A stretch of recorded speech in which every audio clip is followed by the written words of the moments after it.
Hello guys, আমি আলু ভাজা দিচ্ছি আজকে। শুকনো লঙ্কা দিয়ে দিলাম, তারপরে দিয়ে দিয়েছি আলু। আলু দেওয়ার পরে একটু আমি নাড়িয়ে নিচ্ছি।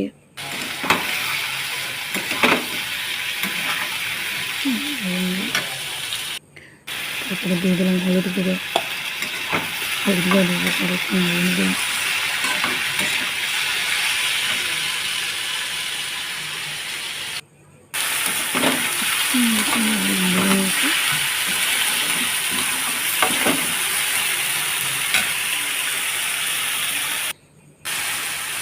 তারপরে আমি নুন দিয়ে দিলাম।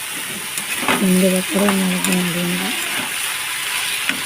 আমার মতো কে আলু ভাজা খেতে ভালোবাসো বন্ধুরা, তো কমেন্ট করে বলবে। আমার ভিডিও ভালো লাগে তো লাইক কমেন্ট করে দেবে। আমি আবার এভাবে দিয়েছি, নাড়িয়ে দিলাম। আবার ফ্রাই হয়ে এসেছে। আলু ভাজা আমার তো খেতে খুব ভালো লাগে। হয়ে গেছে।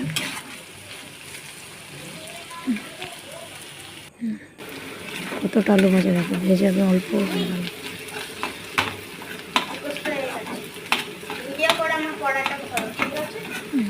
আলু ভাজা ভালো লাগলে সবাই লাইক কমেন্ট করে দেবে।